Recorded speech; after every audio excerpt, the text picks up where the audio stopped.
Show. Welcome out here to Riff Weekend, baby. It's me, the big time, filling in for nobody. It's me all the time with Dirty here and the Big Easy. We're bringing you the big time weekend riffs all day long, bumbling, rumbling, stumbling down Bourbon Street, baby. We're gonna go hard, we're gonna go fast, and we are not looking back. Brooks Linkowski, if you're out there, I hate you, brother. I really do. From the bottom of my heart, you wronged me a long time ago, and I do not forgive you.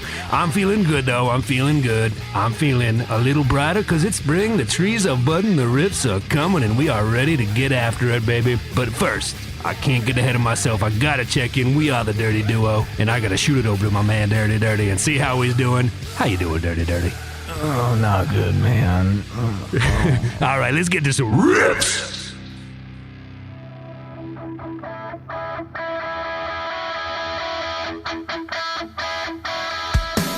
What is going on, everybody? I'm Tom. And I'm Pat. We're best friends, and you're listening to the Reminiscent Podcast. Tell Brooks to get the out of here, man. I hate that guy. He doesn't even work here, man. Hey, Brooks, get over it. That's ancient history, bro. If that's Brooks, tell him I'm going to leave this studio right now. That's awesome, dude. Oh, my God. I will humbly request that you don't make me laugh again during this episode, because I think I bruised every rib in my body, and it hurts so bad to laugh. Okay. Well, is there a lot to... Let me see. We may not have to laugh because our guts are going to be so busted from riffs. Oh, not necessarily laughter, because it is the riff draft. Welcome, everybody, to the riff draft. I don't even know if the big time in the Dirty is landing at all, but it's very fun. Okay. Oh yeah, God. Tom, let's... I'm still kind of like, I have like a headache from doing that. So, but let's just take a moment to say what we're doing this week. We did bass lines, bass stuff. Let's just take a deep breath and where are we at? How are you feeling? Let's gather ourselves here. I just can't get over that bit, man. Do you remember back when we used to do bits every episode when no one was listening? Yeah. Sometime I would like to release a collection of our old meditations. Oh my God. Yeah. Yeah, maybe we'll put some on the Patreon, because those were honestly fucking incredible. But anyway, yes, I'm feeling good. I'm excited about the riff draft. There was riff draft for the riff draft. There was a lot of controversy over what even constitutes as a riff. And when you first, didn't a listener ask us to do this? I think it just came up naturally on Twitter after the bass draft, which we were clear we weren't really necessarily just doing bass lines, just like bassy songs to have enough to. Yeah. Well, there's plenty, but like for our specific niche. And then someone was like, "Hey, 7 Nation Army by the White Stripes is straight up a guitar part run through a weird amp." And I was like, "Oh no!" But relax, we're not going to pick it today. But it should be known that like there's a lot that goes into perceptions of things. That was our mistake on that one. But also, there's a lot of gray area for this alone, because make no mistake, we could call this a lick draft as far as I'm concerned, because I think you and I had I think there's like 7 words for a similar... yeah, I think maybe we should just sort through, set some ground rules. I think if you've been here before, you know what the drafts are. We'll pick our songs. Welcome to Reminiscent. And we're glad to have you. But for this specifically, we wanted to touch on what even a riff is, because even certain guitar players don't know. I was watching a thing with Dave Grohl. He was talking about Everlong, the writing of, and he called something a riff that I didn't think was a riff at all. So even from guitar player to guitar player, it might vary. What's your interpretation before researching for the show? And what's your interpretation now heading into recording? Well, do you remember you gave me such a hard time for trying to pick a Place for My Head by Linkin Park for not being a bass part? I wasn't giving you a hard time. I was like, I think objectively it's not played on a bass. I think that's all I said. Well, neither is 7 Nation Army, so... Well, hey, there we go. We're even. Okay, so a riff. My interpretation, being not really a guitar player, is...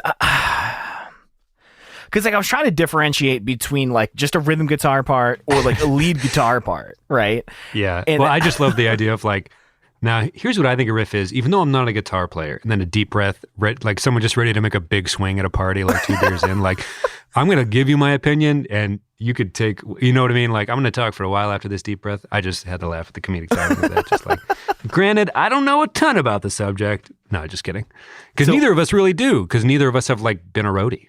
Well, so my interpretation was that it was like a melodic rhythm guitar part that kind of drove a song. And I wasn't really that far off, but something that you said made me really question it because you brought up My Friends Over You by Newfound Glory. And I thought but that's not a riff. That's just like a lead guitar line.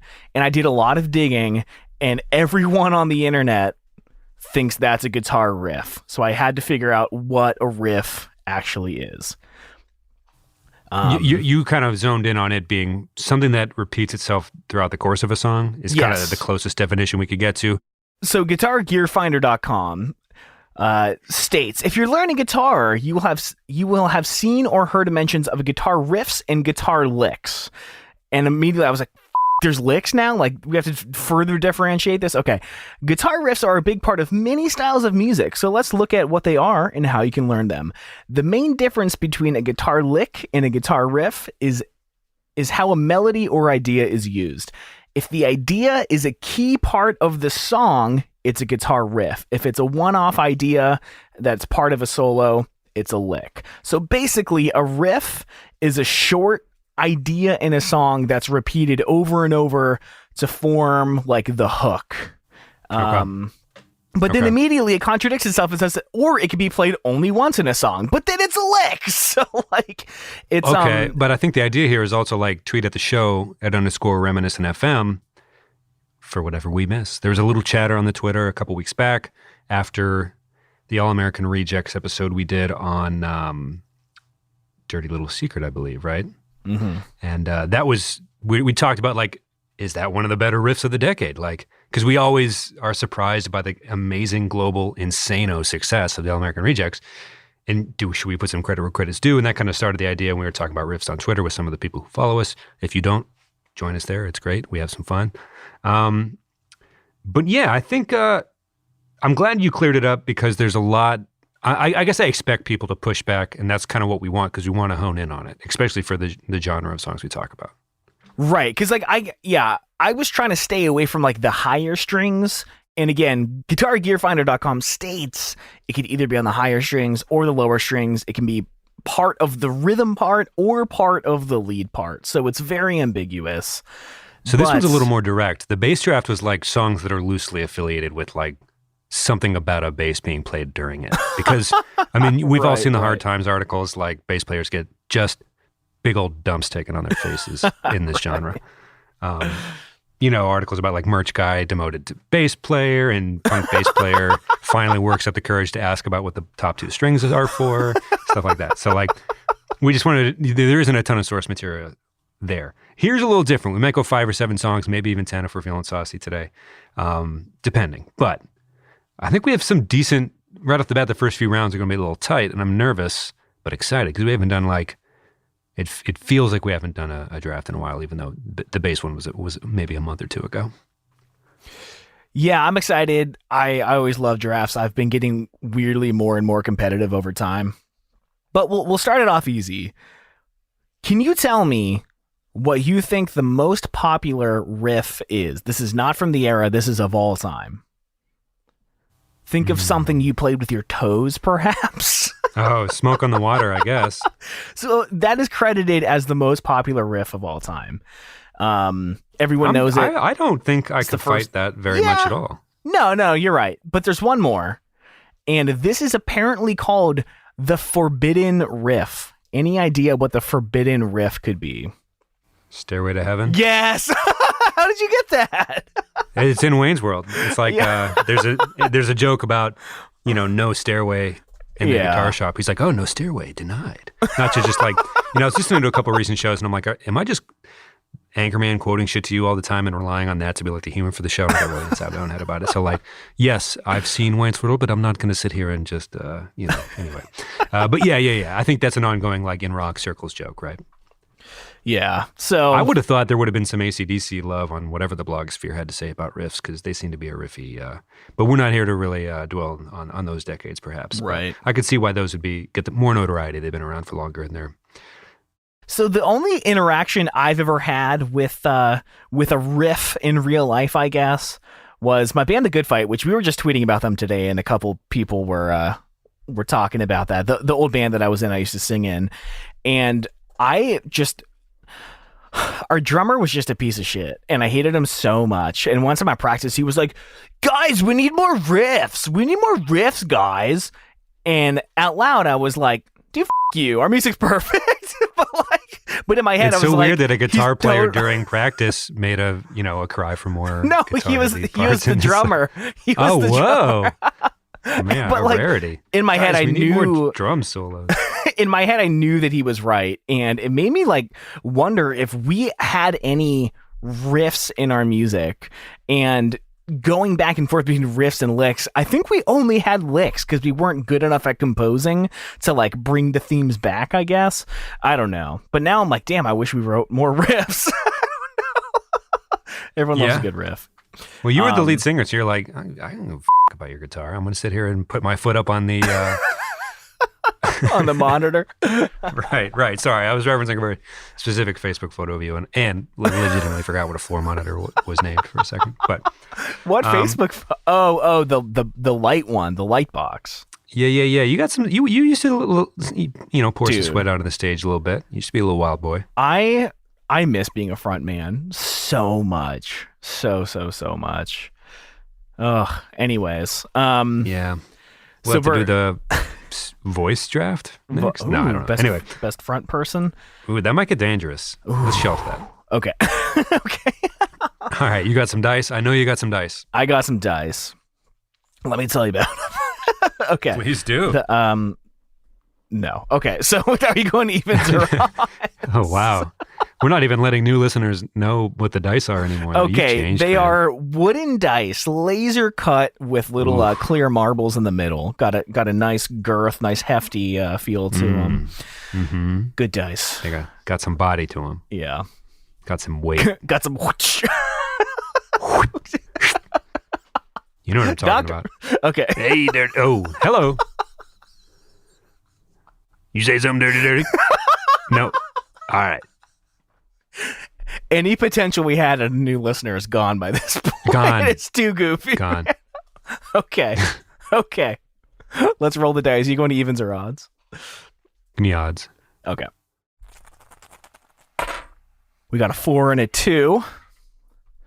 Giving us 6, an even number. So I am going to choose to go second and third, which is a dangerous game to play, but I'm playing it, man. I'm out for blood. All right, give me What's It Feel Like to Be a Ghost off of Louder Now. Oh, that's one of my favorite guitar parts to play. And yes. I'm a little upset, but that's a really good pick. Yeah. I didn't, maybe I picked it first because it's a good album opener and maybe it just feels better, feels right. But it's also such a clear, sometimes, I don't know, maybe I'm just constantly in defense of the album opener, but sometimes I get thrown off as there's a song built around that riff and it's whatever. There's other songs on the album. But I don't know, man. There's something to be said for a tight, I don't know, after Pinkerton, Weezer tightened, everything, of course, is through the lens of Weezer, but they tighten everything up and they did Green and it's a little tighter and it's at least interesting to make it, I think it's more compact and efficient. And I guess if we're going to do the episode on riffs, we have to at least be there's nothing wrong with a song that is essentially built around a larger riff. Because sometimes they're clean. You get in, you get out, you hear what you want to hear, you're on to track 2, things are working well. But also in this particular case, obviously the long-time debate of the show is Tell All Your Friends or Louder Now, with Where You Want to Be being our favorite between the two of us. I gotta say, might be the stronger start. Maybe I'm coming around, maybe I'm not. I don't know if I'm just getting soft in my old age, but What's It Feel Like to Be a Ghost? It's hard not to be super amped, man. It does its job in 3 or 4 different ways, and the riff plays a pivotal role in that, setting up the album and everything like that. Polished, nice, efficient. They're here for a reason, and they're doing very well right off the bat. It's immediate how good that record feels as soon as you make it to that first loop of the riff coming off. I don't know if you have any thoughts on that. Well, it's interesting that I think it was just an honorable mention, but the next song, Liar, was, I think, on our bass draft because we made the joke about a one-note bass line, right? Yeah, I think it might have been an honorable mention or something, yeah. But no, that album comes out super hard. By the way, Tell All Your Friends turns 19 this week. How f***ed up is that? Yeah, there you go. But, dude, Louder Now is such a great album. That riff is so sick, and the way it goes in and out between like that higher, it's not an octave, it's like a fifth down to a fourth kind of thing, and then dude, I love Take It Back Sunday. Like, that's all I'm really trying to say. We've been trying to come up with a reason to do a Thursday episode, and I've been reading a little bit up on Thursday and everything like that, and I'm like, man, I was like a couple months and a different friend away from being a Thursday guy instead of a Take It Back Sunday guy. Like, whatever the marketing was, I fell for it and was just in a certain side of the coin immediately. And I'm like, oh man, I just missed, because a couple of our followers, Jeremy, especially on Twitter, is a big Thursday guy. And I'm like, man, how many degrees of separation were we away from just not even a different musical taste? Just like, it seemed like there was like, I guess I assume this is the better day of the week band without knowing anything as like a 12 or a 13 or 14-year-old, you know what I mean? Like, well, no, I'm Taking Back Sunday guy. I'm not really a Thursday guy, even though that doesn't make any sense. And they were both different bands wholeheartedly and everything like that. But anyway, that's an aside for maybe a future week if we're able to piece something together. But had to make a first pick. I think you were wise to go second and third, and I'm about to be upset, I feel. So the ball's in your court, and I'm ready. Yeah, let me f*** it up with Fat Lip by Sum 41. Oh my God. On SNL.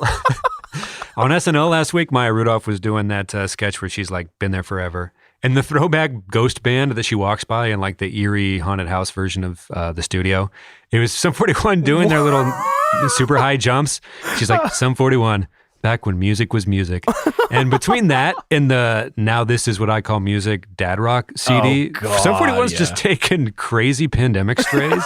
And I don't think it is like changing anyone's opinion like larger, like zoom out, but it is kind of interesting. They've been kind of just top of mind for people, I guess. I don't know if people are turning to In Too Deep during the pandemic to feel some things, but well, they've been writing absolute stinkers of albums lately. Wow. I don't know if I'm not even gonna say it with like conviction, but blazing, my guy. Oh, it's been rough, but I mean, this is one of like the greatest songs ever written, and it's so recognizable, and the way that the verses kind of play off it a little bit, where it's like alluding to that main riff, but doing something different. Oof. So we didn't go travel together, but when we went to see Taking Back Sunday and Hit Automatica and Angels and Airwaves in Cleveland when we were in high school, I was riding in the car with my sister's friends, and somebody, Fat Lip came up on shuffle or somebody's playlist, whatever the contraption of the month was to get iPods to play music through car speakers at the time. All right. I don't think it was a tape, but maybe it was one of the cigarette lighter ones. Anyway, Fat Lip came on, and immediately someone was like, okay, here we go. Like right. Maybe that speaks to the power of that particular riff. Great pick, by the way. Or riffs themselves. If we're going to sit here and do a riff episode, we might as well just gush like a couple notes. Like you see those TikToks and YouTube videos of people like, what's the most famous 3-note? And they go, dun-dun-dun, for Britney Spears. How many notes does it take for you to be like, wow, Fat Lip, oh my God, Sum 41, oh my God, high school, oh my God, who am I? You know what I mean? Like, how many notes does it take for you to just totally just get unwind? That person's reaction always stood with me because I was like, I think she likes the song, but this is definitely taking her away. Like she's somewhere else right now. And I don't know if it's good or bad or just cool that this even wields that type of power or whatever. But anyway, just gushing. Love them. Nice pick. Yeah. So picks 2. I plan for going 10 deep. I've got a lot of riffs on the top of my mind. Wow. My next 9 picks are going to be exclusively from Rise or Die Trying by 4 Years Strong. Just the whole album. But no, give me Heroes Get Remembered, Legends Never Die, because this is, all they did was play riffs like the whole time. And let's talk about that album, and I'll just make my second pick, Abandon Ship or Abandon All Hope, because I know I'm glad didn't have I'm going to do it quick just so we can both talk about the same thing at the same time for once. But I'm glad. I did not expect there to be, but I'm like, I hope he doesn't pick my song. And then it's like, Oh, the odds were actually pretty good because every single song on that album is like riff-tastic. Riff-tacular? Yeah. Riff Nation. Riff. Hey, dirty. I want to wake you up. You fall asleep over there, bud. You hydrating, brother. I know you ain't drinking no fucking water. Okay, so Rise or Die Trying. Let's talk about it. Yeah, I think in high school when I was more active, or if I needed a kick in the pants to like, I don't know, you're just more active riding, but we talk about bike riding all the time. It didn't take much other than the sound of that album to wind up on the west side of Erie on accident. You know what I mean? Just like, whoa, like, okay, I guess I'll go back home now. Like 16, usually the if you could go from Lawrence Park down to the peninsula in a round, which is a 14-mile loop, and then, miles back to Lawrence Park on the other side of town or whatever. Or that was still the east side, but you get my larger point, I guess, maybe. But that was one way to get at least halfway through, but then be mad at yourself that like, I didn't think about what the second album would be to drive it back home, because it's almost like you want to have easy riding out and then let 4 Years Strong bring you home or something like that. But get your feet up off the ground, move a little faster to make it out of this disaster is exactly how I felt while listening, I think, to answer your question. Yeah, man. I mean, that whole album is just like perfection. I know people will, I will credit them knowing that it's wrong with inventing the genre of easycore. And that's what easycore is. It's just sick fucking riffs the whole song. They sing in riffs? Like almost like the vocal patterns are almost riff-like? It just rips all the time in your face. Boston. And plus Boston. It's perfect. Yeah. And Heroes Get Remembered, Legends Never Die. I mean, that's such a fun guitar part to play. They played such weird notes, and it just totally opened my mind to like, as I'm trying to get better at guitar by learning other people's songs. That was like one of the first songs I wanted to learn was Heroes Get Remembered, Legends Never Die, because I like the really chuggy shit, and they mix it up with like such beautiful melodies randomly thrown in between these chugs. Man, I hope you didn't say chubby, because chuggy. Chuggiest. It's Husky Pat. Oh my God. Get out. Okay. Yeah. Yeah, I mean, Skate it out, brother. Skate it out. I love your body. I can't, right. Dude. I can hardly even walk right now. I hurt so bad. Oh. I shot hoops for the first time in like a long time, and a very specific set of muscles in my body was immediately sore. I'm like, wow, this is sadder than I thought it was going to be. Just like on the couch for a couple days after that. Anyway, not important. Well, did I even tell you what happened? No, tell me. Okay. Because we've had some people that message us and stuff and be like, hey, we've been skating more because of Tom's little video. So like, shout out to Tom Skating. Well, thanks, guys. Yeah, You're Tom. I'm trying to lose a ton of weight. I've been doing core exercises and like push-ups, and it was raining. So I was like, you know what? I'm going to go to this indoor skate park I've never been to. I paid my $10. I signed the waiver. And within 10 seconds, I had gone down this ramp that was way bigger than I thought it was, because I thought it just like what stopped at the floor level, but it ended up going back down like another 5 feet. And then there was a quarter pipe that went up to the ceiling, and I made it maybe 6 feet up. And then I realized I don't know what to do on a quarter pipe. And basically I don't know, put my arms out like Superman, and I landed on the concrete just on my chest. from like 6 What's feet that up. Tony Hawk move on the video game Christ where they Air. like, yeah, you did a Christ Air man. Just straight to the ribs on the concrete.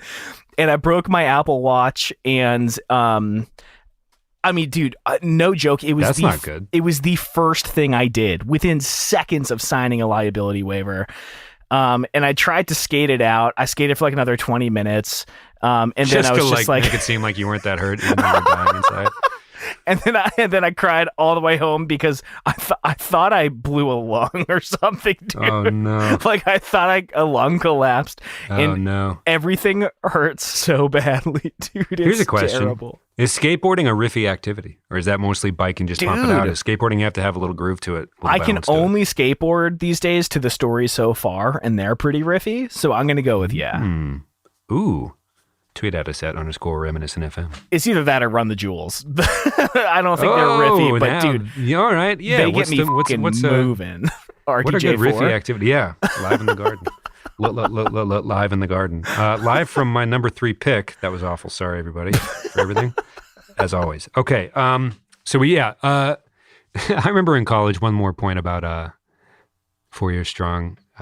long-fingered, 6'7" roommate in college. Loved Metallica. Very riffable guitar player. Very talented lead guitarist. I think like White Lash was their high school metal band. It was amazing. I love that guy so much. Anyway, I was like, is this good? When I just let him listen to 4 Years Strong for a bit, he's like, I think it's just really fast. I don't know. He was just like confused by it. So yeah, congrats to the Riff boys from Boston. Okay, so this gives my third pick. This is confusing, but not that confusing. I don't know what that was. Okay, let me just like stick true to the inspo for this draft in general. The World Beaters, All-American Rejects, Dirty Little Secret. We asked the question before, what's the most, iconic pop punk riff of the decade? Everyone knows what that is. Everyone. It's probably Fat Lip, but I'm saying like every time we mention the All-American Rejects, I feel bad for any shit we've talked, which is not a ton. We honestly just like them a lot. But and we like All Time Low. We like them. Okay, no, but very recognizable. Maybe a little softer pop rock, power pop, but accomplishes a goal. I might, you know what I mean? I don't know. Like how much, when it comes down to it, like what's a band got to do, man? Not to go too Jonas Brothers on you, but like, what's a band got to do to like win you over and convince that they're playing the same guitar as other bands? I'm like, I get that like some bands go Maroon 5 and try to write a song in the summer every year for like the back third of their career. And is there even anything that like sinful about that if they give you an album like Songs About Jane? I don't think so. I think you've earned enough. They are what they are. What did you want Maroon 5 to be through the years? Like, look somewhere else for whatever you're not. Like, whatever. Anyway, get over yourselves. It's Maroon 5. They're not going to like... Who's getting upset? I didn't expect to do this Maroon 5 thing to hear right now, but like, what do you want from Maroon 5? You know what I mean? Like, what about Songs About Jane made you think like, what direction was that going to go? And why are you mad about the direction it did go? Because it's like, who's getting hurt here? Adam Levine's a handsome fella, and I don't know. You can ignore them. You can just not listen to Maroon 5. How about that? That's like an easy fix. Okay. Also, Songs About Jane is rules. So like, I don't know. Like leave Maroon 5 alone. I don't know. Like, what did Maroon 5 do? I don't know. I don't fucking know. Anyway. I forgot where I was. Yeah, All-American. They're playing a riff here. By definition, and I still feel like the song gets slept on. We talked about it during that episode we did about that music video. Very interesting lies on note cards in that video. Very fun, larger budget, maybe not fun, kind of weird, kind of heavy actually. But it's a riff. I'm going to pick it. I think it deserves to be, but I feel like I'm defending myself before you even get to talk. I don't know. I feel like there's, if I'm going to sit here and be like, what did Maroon 5 ever do? I don't think All-American Rejects did either. Maybe there are no haters. Maybe I'm imagining another deeper hidden part of my psyche on this, but to the nobody that's dissing them, leave them alone. I don't know. I have such confusing feelings about All-American Rejects. I talk about it. Oh my God. Maybe what I'm so confused by is the fact that I honestly feel nothing about them. I'm used to like having such a strong opinion about most things that like I can't believe I don't love them or hate them. It's just like I totally nothing them. I don't know. It's very weird that they were not one of the Hella Mega bands. Can I just say that now that we're learning more? Like, what does the resume have to include? What do they have to do? Well, do they only have 2 songs that people would even recognize? 3? Do you need more than that? Ask any 90s act that's still touring. I don't know. Okay. Anyways, let's tweet at the Eve 6 guy. Be like, do you need what do you need to just hop on a bill and go on a fucking cruise ship and play your hits? I don't know. Like, what do you really need? Because like, if I go to see Blues Traveler, well, that might be a tougher subject because some people fucking love Blues Traveler. But like, I want to hear Hook and whatever. Like, let's just get over. Like, I don't know, call it what it is. But like, there's some big stands of that band out there. So that was a bad example, maybe. Yeah, but, man. When I see Uncle Cracker, as soon as this pandemic is over, we keep teasing a 1999 month and then just not doing it. We do have to do it at some point because it sounds like the thirst is there to like maybe start doing some different types of things just for fun, just to see how it goes. But anyway, yeah, I'll pick Their Little Secret. Fun riff, recognizable. Sure, takes you to a place. Maybe it doesn't fire you up. I think there's maybe an emotional weight to what it was like to be a young teen and listen to very relationshipy songs and having All-American Rejects be famous and be like your first relationshipy band. Songs About Jane maybe in that same category there. Maybe that's why they came up. But Yeah, maybe it's just like Fat Lip is like, okay, let's go. Dirty Little Secret's like, hey, there's like some stuff tied to this actually, and maybe I'm not just like pure adrenaline on this one. But maybe that's not what you need from a riff. Maybe riffs aren't only let's turn up to 11 and get after it. I don't know, unless it is. What do you need from a riff? Let me give you a riff that has all the emotional weight in the world, but also some 10 out of 10 LFG energy. Washington Square Park by the Wonder Years. Whoa. Oh, dude, I love that song. It works acoustic. I remember the day where I was, what I was looking at when I first heard Washington Square Park, my freshman year of college, the single before the album came out, and it just totally turned my world upside down, man. That whole album did. And I'm nailing shards of hope together to put something over my head because, you know, here it's always raining. What? Like, that is poetry at its fucking finest. Emily Dickinson. This is the real shit right here. Careful, just kidding. KP. Emily Dickinson is awesome, and her show on Apple TV Plus is great. Anyways, the Wonder Years. Getting a little ahead of myself. Yeah, I don't know, man. Like, I remember learning this on acoustic and having so much fun with it. What's so amazing about most I'm glad that we named one fan, KP, our literary like consultant, and we've referenced like an AP Lit class worthy name for like 6 consecutive weeks since saying that kind of by chance. I know, like, I know. Emily Dickinson taking shots during the riff trap. If you had that on your bingo card, then I'm assuming you win. I'm not sure, but all right. I guess for reference, if you didn't hear last week, a lot of Shakespeare for the Chiodos episode. A lot of Shakespeare. Lot. Right. And I posted on Twitter today, I need to apologize. I ripped off Shakespeare in one of the Good Fights songs. Who hasn't? And Chuck Palahniuk. Oh, the Secret Handshake ripped off Shakespeare, most notably. Oh. No, they ripped off Skilo. Never mind. Oh.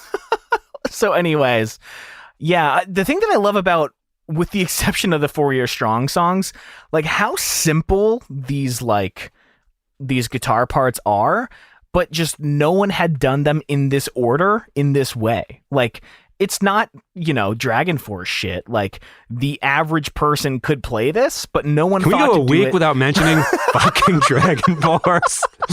Good God. Okay. Dragon Force should take the heat Maroon 5 gets. Is the only take I'm going to say out loud. Forever, for the rest of the show, shows we ever do, plural shows. Oh my God. Okay. So yeah, give me that. It's one of my favorite songs ever. Yeah. Favorite album of yours, if I had to guess. It is super duper up there. I mean, it's hard to say. I mean, moods and seasons, whatever, but right. It's on your Desert Island list. I know that much. I don't have many I guess I do have a lot of, I don't know. I don't have many words tattooed on me.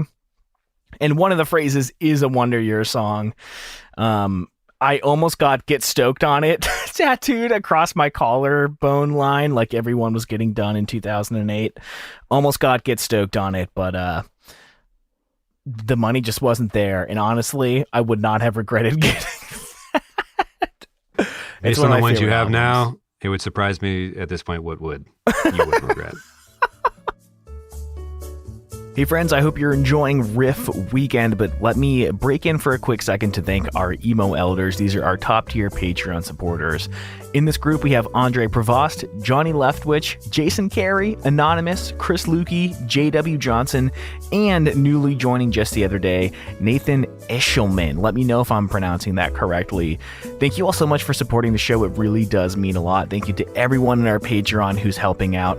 And thank you to anyone that just listens to the show, hits us up on Twitter, all of that stuff. If you'd like to join the Patreon, we have bonus episodes every single week. We put another 10 to 15 minutes in our Patreon.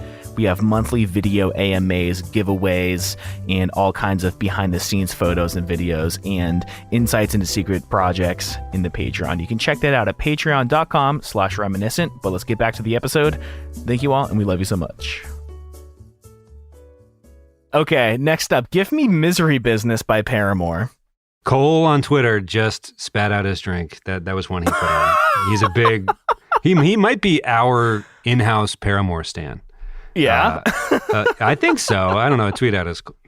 Sometimes you... Like Jeremy's Mr. Thursday for sure. Yeah. And as soon as I let this out, I knew who was going to say Misery Business, and it was Cole pretty quickly. And I got to say, I respect the hustle. Dude, I mean, it's a good one. This is super high octane. You know, the bike analogy, you're halfway to Fairview before you even know it. This song fucking just at the airport, like I gotta ride very 30 miles far. back. It's like inconveniently far from home, even if I were training for something. I mean, you just cannot beat this song. I don't know. It's the video that we should cover, but they've stopped playing it, so there's kind of like an air of like, yeah, we'll get to it when we get to it. We haven't been in a rush, but it is an insanely chaotic video. Yeah. And they have, for reasons, stopped playing it, and, you know, understandable. But what's, I guess, interesting just from like a We Were Teens Once perspective, a very good Paramore song. So that kind of is an interesting flavor, at least from a nostalgia perspective. And yeah, I think it's a good pick because the riff's wild. It's a great Paramore song. Maybe top 3 Paramore song? I don't know. What say you? Ooh, damn. Yeah, I mean, I don't know. It's not like the most like pleasing sound, the melody, but it is so in your face. And it comes in with the little like, I guess you would say a mariachi band type little Victrola sounding thing. The hard guitar comes in, you know. Hit that snare. Whop. Yeah. Oh, I like studio tricks like that. I'm a sucker for them. I think that's why I was at least intrigued and something else by that most recent MGK record. It's like, you know, I don't know, maybe it's like, maybe all generations have this albums they listen to front to back or whatever, but you know, the experience of listening to the album and like, oh yeah, I remember that. And like, then when you hear it live, you're hearing what was said on the album with little coughs and sneezes or little background, you know what I mean? Yeah. You like kind of hear it in your head, kind of ghost phantom phrases and things like that. But yeah, something to be said for like hearing the riff in different forms either before or during or after the song. And I kind of like the whole like, dun, dun, dun, dun, dun, dun, and it's like, oh wait, what's coming next? Oh, that, but harder and weirder and better guitar. Yeah. It's perfect. Yeah. It is. It's tough to beat, especially in this context. Yeah. All right. What's your number 4, Pat? Number 4. I'm going 4 or 5, and we have to make some decisions. Maybe we go 5 with a bonus. I'm not sure. No, I'm going all the way to 10, my friend. Wow. All right. My computer battery begs to differ. I'll make this quick. Just a quick heads up in this next portion. Pat says he drafts Baby Wouldn't Last a Minute on the Creek. What he meant to say was the words best friend become redefined. Whoops. Baby You Wouldn't Last a Minute on the Creek by Churros. Whoa. Good YouTube video of them playing this live where he's doing it with one hand and just kind of like pumping up the crowd with the other one. Sunglasses on a sunny festival type day. Maybe I'm just recency bias because we just did this, but rules so hard, kind of that post-hardcore corner of this scene that we've been dabbling in a little bit lately. Not a ton, but definitely time to get going, get on up and get moving. The pit's about to, open up, I suppose. But yeah, it's kind of points for guitar tricks. I don't know, that YouTube video really kind of like, I was very into it.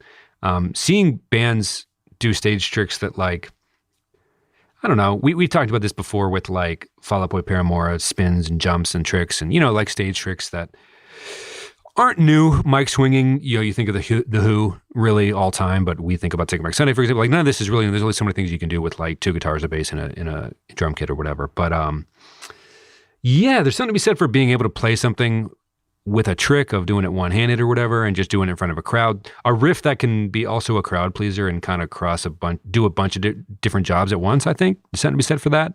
On the record, on the recording, it works. And then live, it's kind of like an experience that's new, just through I don't know if complexity necessarily is the right word, but yeah, it accomplishes a lot at once, and I'm intrigued by it perpetually, is what I'll say about that. Okay. Awesome.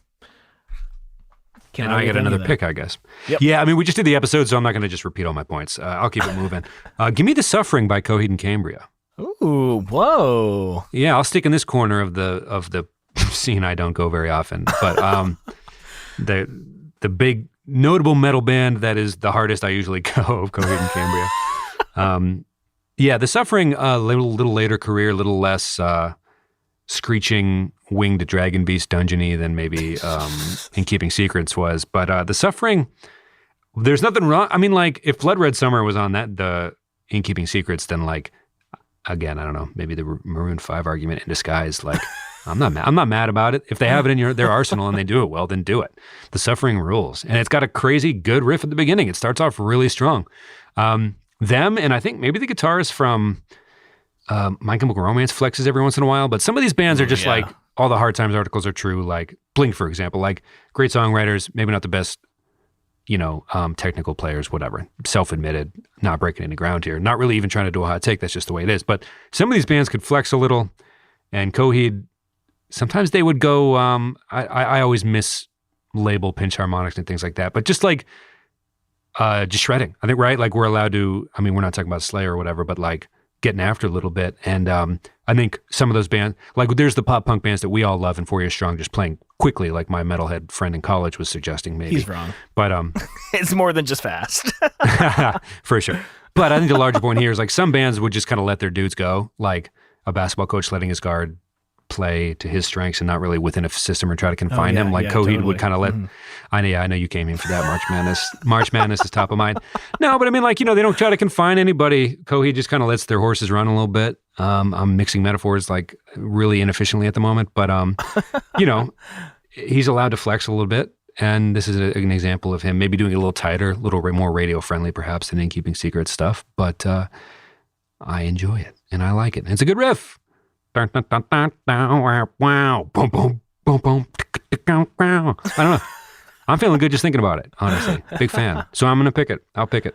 Alrighty. Ooh, man. Okay, so how many deep are we going? Because I still have like 15 more I could pick from. That's the beauty of the draft, Tom. I just picked my 5th. Let's do 7. We'll go 2 bonus. Oh, you son of a bitch. Okay, I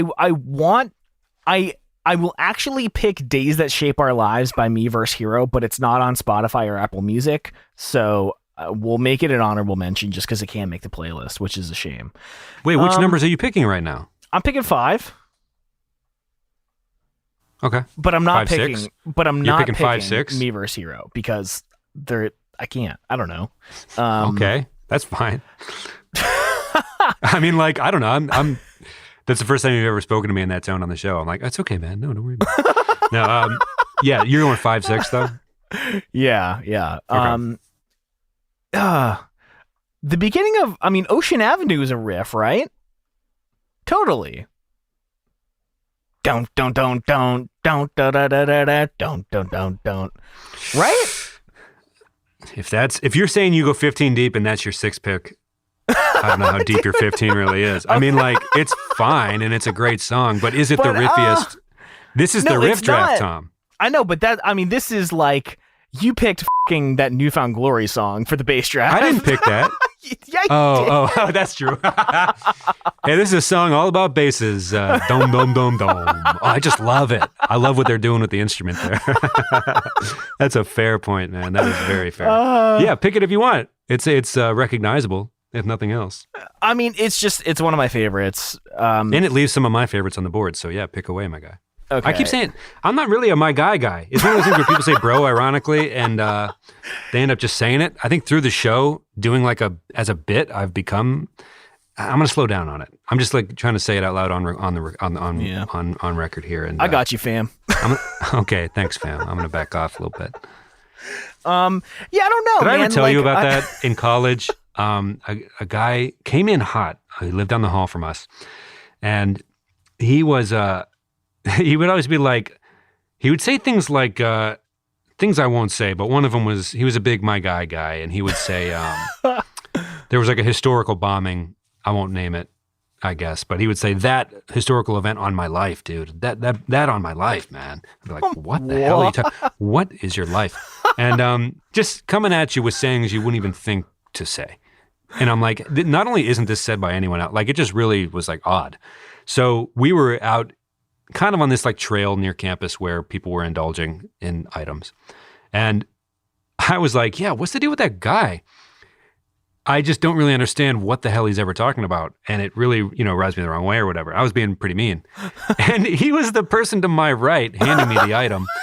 And he was like, I've never seen the light go out in someone's eyes so fast. Like, it was the most awful thing I've ever said. He was right there, but so I just took the item from him and was like, I just laughed. I didn't actually. I think I just walked away. I was like, oh my God. I was just like, what's his deal? And it was him that I was talking to. So I was like, wow, that's my God. An oversight on my, a logistical oversight on my part. And I think about it weekly. I'm like, poor that guy. Poor my guy. Historical event on my life. You know what I mean? That's how I felt in the moment. So, God. Anyway, that's why I have conflicting feelings about the my guy stuff. Who's to say? But is it still your pick? Sorry for derailing for a moment. I don't even know if I want Ocean Avenue anymore. Well, hey man. Okay, no, you know what? Can I take it back, Pat? Of course I can. Yes. It's one of my favorite songs ever. And I went to Ocean Avenue, which is actually Ocean Boulevard, which is actually an avenue. I did the pilgrimage in Jacksonville. And honestly, my heart felt full at that moment, just being there. Well, we've talked about doing a crazy pop punk emo road trip, maybe doing live shows. That's like our not dream, but like maybe I don't know. Anyway, we'll have to hit up Jacksonville. We have a place to stay anyway. Said no one. Okay. Okay. I'll redo my number 5 then. Give me.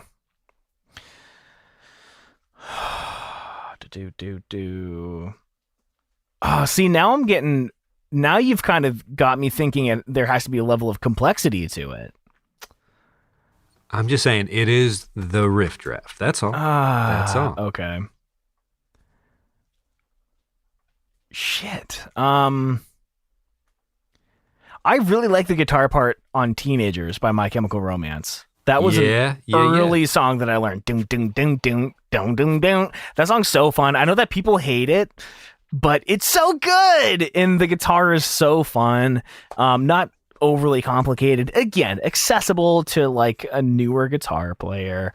I think that's the beauty of a good riff, though. Yeah. It's just like, hey, you could play this.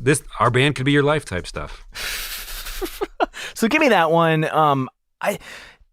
Jeremy, he would know. Did they have this on Rock Band or Guitar Hero?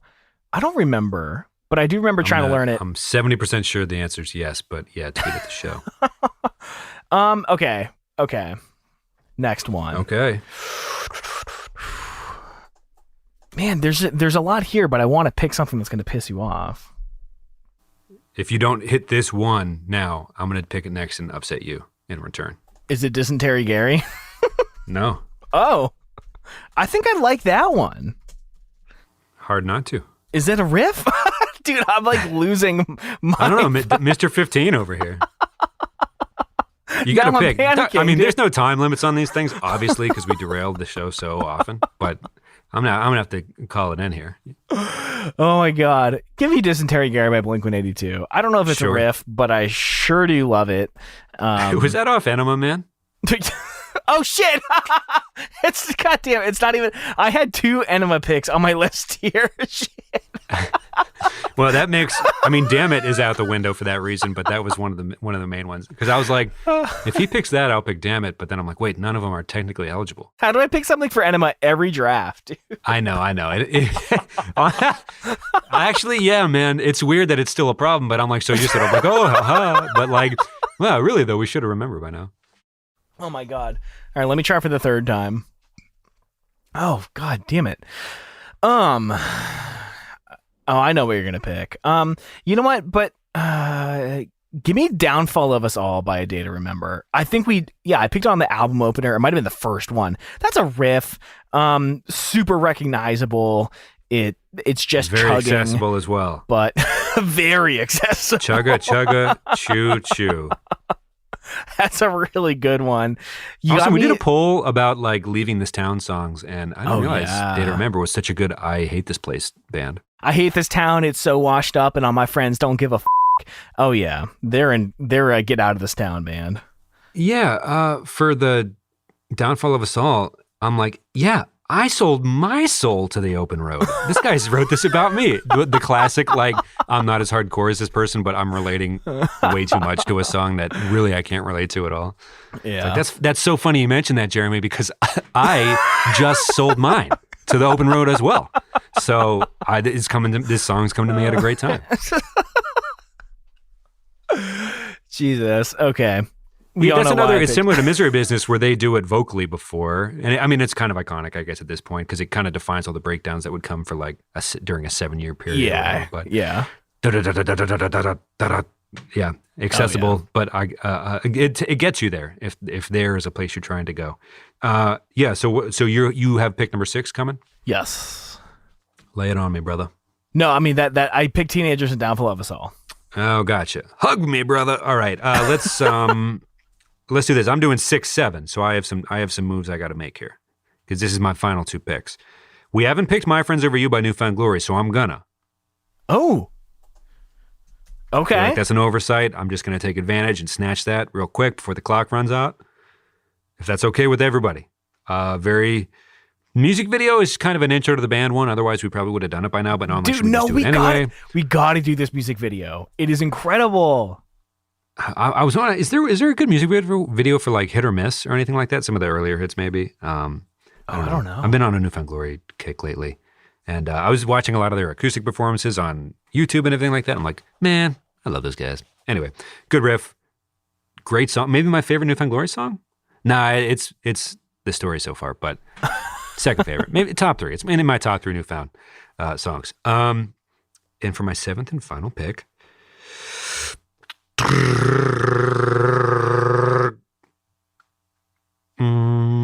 Give me Girl All the Bad Guys Want.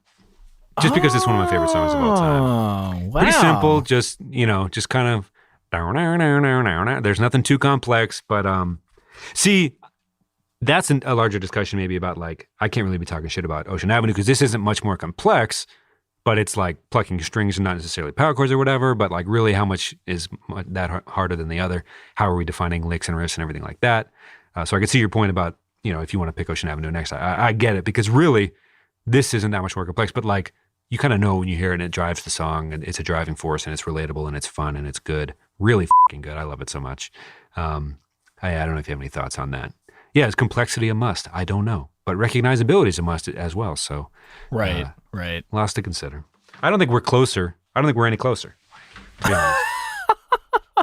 No, it's a good pick. That's a good pick. Dude, you got in my head so badly by questioning Ocean Avenue. I'm like so f***ed up now. Oh my God, just pick it, man. No. Give me Failure by Design by Brand New. That's a riff, right? It's totally a riff. Yeah. Yeah. A good one. A fun one to learn. I have never learned it. Maybe that'll be my live stream on Friday. We don't talk about them at all, really. Right. We've done a couple episodes. I'm sure eventually maybe we'll do more. I don't know, but we try to avoid them. Yeah. But that is that's a good one. Okay. So one that more late night basement down. song. It is the basement song for like, I remember Zach wrote that into so many lyrics that we had to remind him like, no, you can't just quote other bands. This is like one more late night basement song. Yeah. I'm like, no, that's, one more because there's one that came before this and it's called, Failure by Design by Brand New, a song we all really love. Right. Okay, so that closes down the main ones. Damn, I really want to learn all of these now. I only know a couple. So, yeah, I'll be working on that. Your final? Or was that your final? No, that was my final, I think. Oh, okay. Yeah, one I wasn't sure if I wanted to pick, if we do our honorable mentions here. Hash Pipe by Weezer off Green. That's kind of a gray area. It was the 2000s, but I don't know if it's technically pop punk or emo, so I've been starting to stray a little further from Weezer. That's a sick guitar part, though. It's so good, dude. It brings you, I don't know, dude. Of course, I'm like, put some respect on Weezer person, but like, what more do you want out of a riff than dun, dun, dun, dun, dun, dun, dun, dun. Right. And then he sings so high pitched, just kind of like mock the process.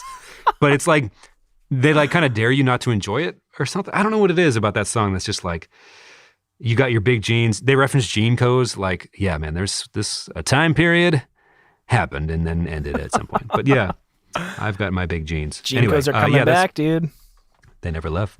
boy. Okay. In our hearts that's the my whole first time. first off the board Okay. for me for reasons. Give me Just in Case by City Lights. So back around 2009 through until like 2012, all these like really incredible easycore bands came out that were like more melodic, less yelly than 4 Year Strong, but City Lights was one of these bands that came out, and I got to see them live, and I had so much fun at their show. It was at Jam and Java in Vienna, Virginia, which is like just outside of DC. Talked to the lead singer about student loan debt, and he was very validating to my concerns.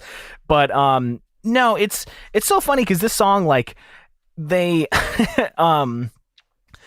there was this, I don't know if it was a meme or something like years ago where it's like, you know, freshmen in college are like, yeah, we run this city, and JP Morgan's like, you know, like these kids are f***ing nobodies. But there's like this naive optimism, or what's the word when people are really full of themselves, whatever, narcissism maybe, in this song that's like, just in case you don't know, we're the kids that own this skyline. It's like just total nonsense.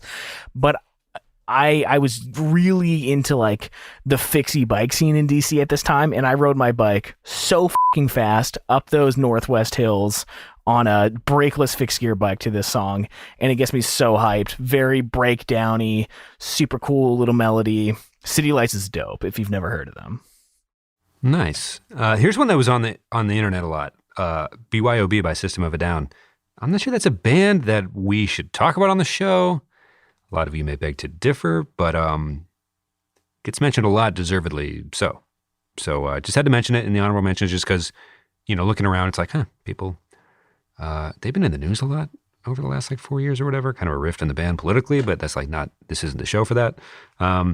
Anyway, yeah, BYOB by them. Does Who I Am Hates Who I've Been by Reliant K count? I think so. Or is that just a lead guitar part? Because that was a debate we had heading into the recording before we really like looked it up. Yeah. Yeah, I don't know. You know what's interesting that made some of those YouTube videos going recapping riffs of the era? The Adventure by All Angels and Airwaves. Can you imagine it? Do you agree with that? What do you think? Did you say All American Airwaves? Wow, yeah, probably. I don't know. I don't even remember. I think you may have. I don't know. I hope so. Let me get that one again, Bobby. If Brooks is here, tell him to give me my fucking money back.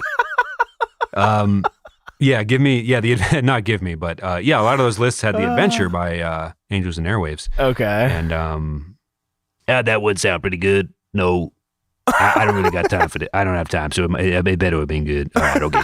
I don't know if you agree if that is riffy at all, but I was like, okay. I mean, when you see the person's hands on the guitar neck in a YouTube video, you're like, man, they're playing guitar. I guess it's a riff. But like, yeah, in your brain and your mind, the way you hear it, the audio version of things, maybe it's just the way it's recorded. You don't want to believe that for an Angels and Airwaves song, but I don't know. Maybe I'm being too harsh. I'll take it. Give me Cut Me Mick by Yellow Card. That song is so sick, dude. Man. Interesting. More movie references that a lot of movie references. We talk about weird song titles that we might get to in a draft, a few weeks down the line. Movie reference draft. I think Chris Lukey on Twitter brought up maybe. A lot of fans of Wes Anderson, of course, but that's a Rocky reference, I believe. And never seen it. Well, hey. While we're at it, Burned at Both Ends by With the Punches. This was supposed to be the Good Fight's first show ever with me as the singer with the Punches, and our like bassist was going on a family vacation. We were all so mad at him for not bailing out of it.